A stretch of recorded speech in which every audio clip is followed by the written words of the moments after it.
or from Makwenu side. My area belongs to manufacture or aluminum material.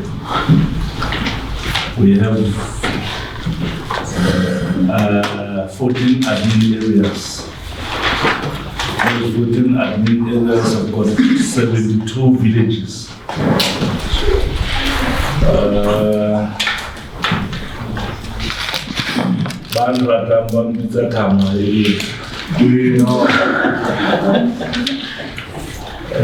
My expectations is to learn more about watershed and how to preserve water, and learn more about land conservation. Also, I also expect this workshop to help me so that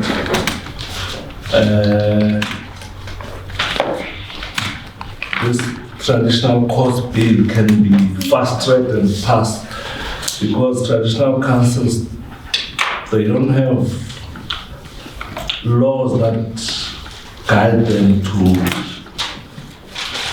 keep our area in a safe place or to be good order. I'll contribute much to this workshop, but I also got the invitation very late that says this workshop is starting today. I didn't know that it started yesterday and will end tomorrow. I received the message that says it's for today only. We are very happy that you're here. Thank you very much for coming. And I think the key issues we will address today. And it will build from what we did yesterday. So what you did in the morning was a big part of what we did yesterday. So I think it was good to do that follow-up also for those who were not here yesterday. So thank you very much for being here. I think now we can start with the first group presenting their key issues. Who wants to start? As James is not here at the moment, we start either with the community group. Maybe we can start with the community group today, because you went last yesterday, yes? So let's have the community group. You want to use this to stick something on? Take your time. Just put your sticky notes on here. You have press stick here.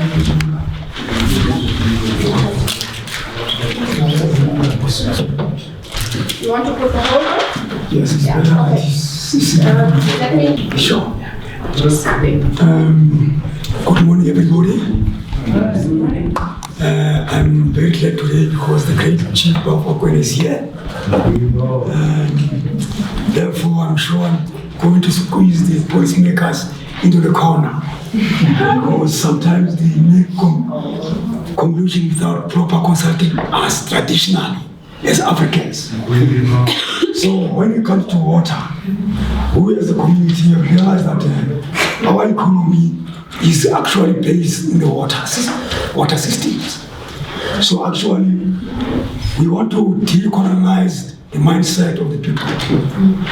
To actually, people should realize that themselves, they got their own economic potential from the locals.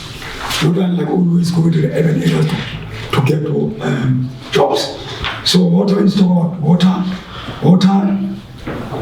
a life-carrying element. So there's a lot of things to be done with water. Is your water for irrigation, water for consumption, water as a commercial commodity, whereby actually we don't want municipality to behave like an animal farm, where other animals are more equal than others. So we want to share here. Once there is a water from Belfort, those liters from the dam of the Belfort, we have to have some commissions that will actually boost our cleansing authorities, because we as the people who are advising the chiefs, we are not supposed to use chiefs' personal facilities to achieve certain goals for our tradition. Therefore, we came now to this crazy land because we did record that actually the Africans, we did like too much here. As you know, in 1652, were the best suppliers of refreshment station along Cape of Good Hope. So we're the best traders actually. Unfortunately, we're not recorded properly. So our grazing land, we use it for livestock, again for forest, but hence we have stolen a very good fact because I got that expected from the academic groups. So it advises sometimes it won't be sustainable to rely much more on red meat or cattle. So we have realized that our guys, because they are not actually discolonized, they usually travel from here in Matat and go to Cape Town to harvest apples using that 600 single ticket and come back, and they come back poor again. So we realized that we should use grazing land for stock and for orchard and for crop production. So our economy should much be have alternatives so that we make sure that there is no poverty. Then we realize that before we can do camps, what is actually important? It is awareness. Because invisible walls are much better than visible walls. Because visible walls always encourage those people who got physical strength to just demolish them. Therefore, what is needed is that people should be, awareness should be made that we as Africans, we usually didn't use fence originally. We used to use those what do you call them? Natural boundaries. Marked with stones, boundaries. Yeah, to mark our boundaries. So there were no physical boundaries. So we have to change the mindset of people. As one Steve Biko said, we have to liberate the people in the mind. Then we did realize that our traditional leaders, unfortunately, even this so-called liberation democracy, most powers were taken away from our traditional leaders. That's why now it seems in different areas there's a disorder. There's a lot of disorder. Everybody is quiet, and therefore we want to reinstate our traditional leaders. So that's why our great chief here, Chief have said, the policymakers should speed up this traditional court bill so that there's a law, superior law, that will make sure that those people who do not behave correctly, in the previous years, the chiefs were able to find a cow if you trespass our laws there in the rural areas.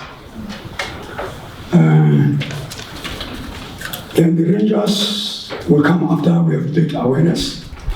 Then the other one here, to tell you the truth, the government here, in the recent years of democracy, the agriculture department got a lot of lazy people. They don't do their job as previously. You'll find that in previous years, Department of Culture, every month there was proper recording of stock in the villages. At the moment, because we got to test this democracy that is lost, those things they are happening theoretically with somebody in Pretoria doing all those academic advanced academic statistics that are actually not accurate. So we need this thing to be renewed so that each and every traditional council will be able to know how many stock is in the village so that we can look at our capacity, land capacity, so that we know that if we got a lot of stocks, we can even introduce that tax that in this area, if you got so much cattle, you should not exceed that number. Otherwise, if you got number 11 will be liable to tax. Therefore, again,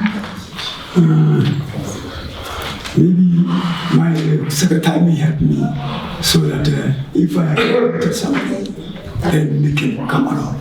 So from yesterday's natural resources that us as communities have, so we prioritize those three, which is water, grazing lands, and crop production. So with all the other stickers that you see with the grazing lands, we're trying to kind of come up with solutions from the challenges that we identified yesterday.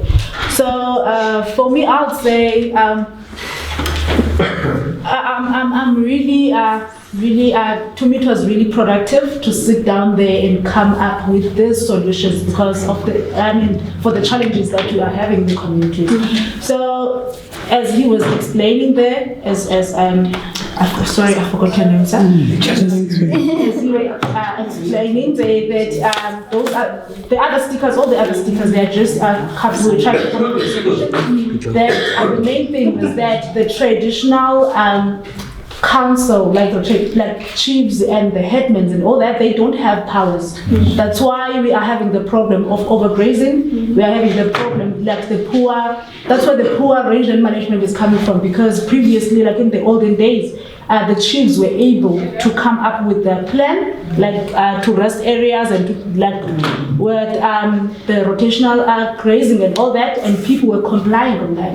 But now they are not, and Chief Libenye was mentioning that even if you have, you all agree that you're going to do things this way, and someone decides to do the other way around, and you cannot kind of like find that person, because when they sit down to kind of like come up with the judgments and all that, the person will ask from which grounds that you are here to punish me or to fine me for what I did, because they know that the traditional council, they don't have powers anymore.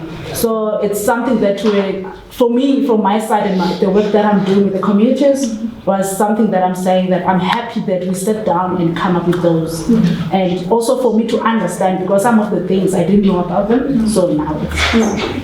Thank you very much. That was very insightful, and it goes really into management and who has decision-making power and the institutions. And we will go into more in the next group, so we will expand on that. And actually, some of those themes will be picked up potentially tomorrow as well. Yeah, also tomorrow again when the community groups are here. Ideas of, that will be fines. Excellent, thank you. Thank you, community.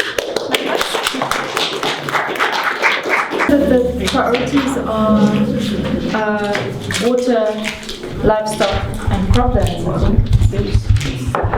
Because we have some parallels here.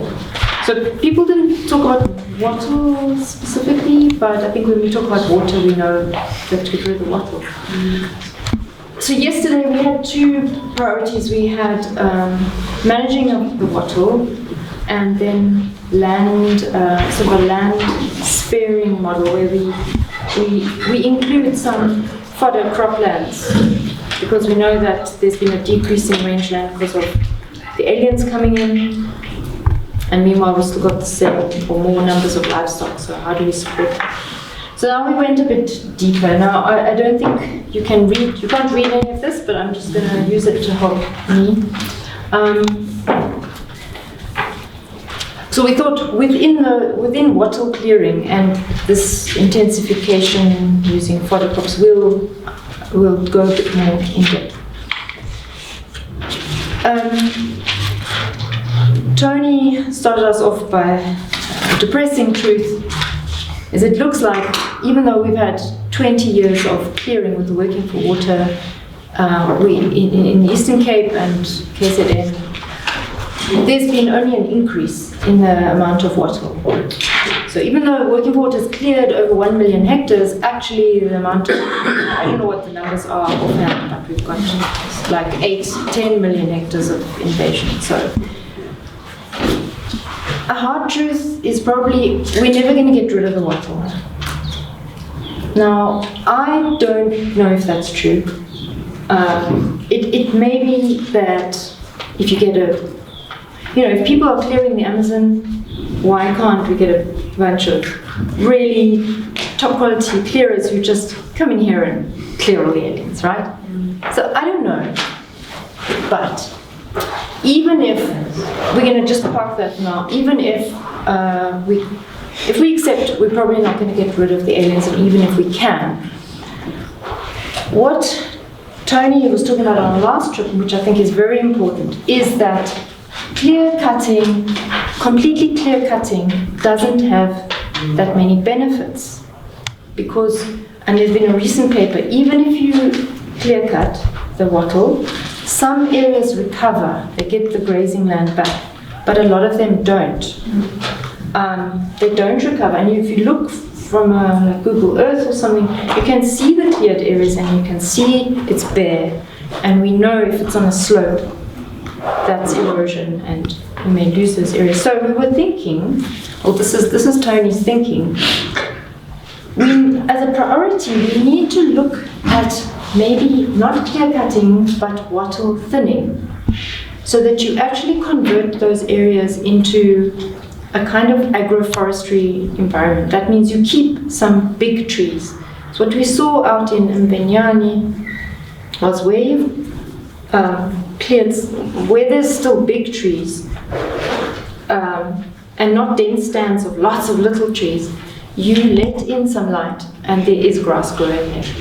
So maybe the model should change from cutting to thinning. And then there would, if we're looking at research, it would be, okay, how much thinning to let in the right amount of light, how dense, how to thin, and, that's all the detail. So that would be a priority. Then, and I don't know much about this, but there's a whole lot of research on biocontrol where they use little insects and things. We should think about that, but we didn't go into that in detail. Now, the next priority would be manage.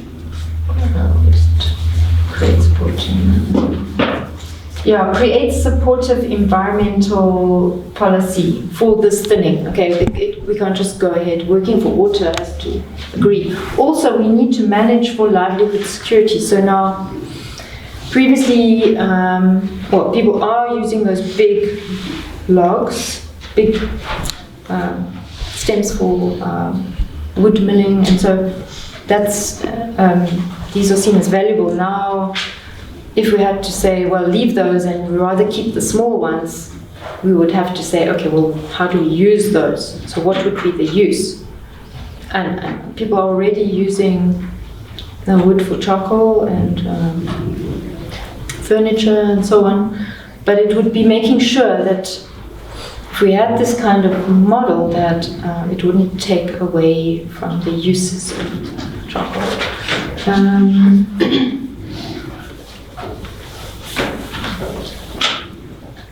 So we see a potential conflict there because maybe that big wood is seen as really valuable, and to leave it there, it would be something that communities, policymakers, researchers would have to co-create something. Then, so those are two priorities: the wattle thinning and the biocontrol. Then the second priority would be trials to restore abandoned lands for fodder production. And all the details that go along with that, how, getting the soil in a good condition so that you can grow some crops. And yes, I think that was about it. We also thought long time down the line, maybe you can imagine a landscape where communities they've got a little bit of wattle thinning going on in agroforestry, and then animals are able to go in there and eat the grass, and then you've also got native, you've got pristine grassland which may be protected, you've got some rested and unrested areas, and then you've also got an intense you've partitioned your land so that you've got also some fodder crops going. It's like a whole landscape plan. It is possible that you can apply for some kind of certification. It's like you get some credits for this, sustainable approach to managing land, and that can also bring income into the community. That is like a complicated, sometimes expensive process, but it's something that one can keep in mind. Thank you, ladies.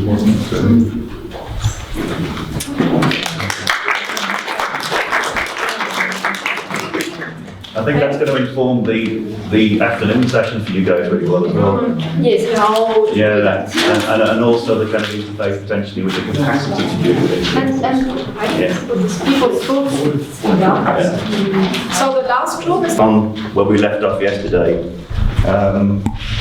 people brainstormed a huge number of priorities or themes associated with policies, and I asked them in the end to present their top 3. So we ended up with a short list. There's a few more there. But we ended up with a short list of 13, which in no particular order we came up with landscapes for rural livelihoods, which kind of was probably the most mentioned one, sustainability use or sustainable utilization, vulnerability and risk reduction. This is what underpins lots of people's policy approaches. Bottom-up approach to communities and community development, interface between government and NGOs, and also civil society, so building again relates to bottom-up, awareness campaigns for land degradation, and also related to alien plants. They weren't mentioned separately, but as an awareness promotion in communities, livestock improvement, social ecological resilience again. And this interesting one was which Nikki brought up, was this potential policy bifurcation between commercial and communal sectors. So it's maybe a discussion point. Is it worth, and it certainly relates to land reform and emergent farmers as well, is an overarching policy that deals with all farmers under one umbrella a valuable thing, or is it better to separate? Rotational grazing, policy enforcement at community level, and finally, rural development. So what we did at the end of this was try and cluster them into broad groupings, so kind of thematic within policy. So there's one cluster here, which is around the kind of landscapes, livelihoods, social ecological resilience, reducing vulnerability, and it incorporates things like sustainable animal production. And we've kind of called it broadly landscapes for sustainable rural development. And then there's another one which focuses more on the approach to how that happens in communities. So very much endogenous, bottom-up, awareness, and community engagement. So, yeah. And then I put the kind of policy bifurcation one separately, just as a little outlier there. So that's it in a nutshell, basically. But I think in terms of the thematic stuff, it's quite a nice development. Anybody got any questions? Brief. Any additions? Any additions? Comments? I missed anything? Okay. Okay, thank you for listening.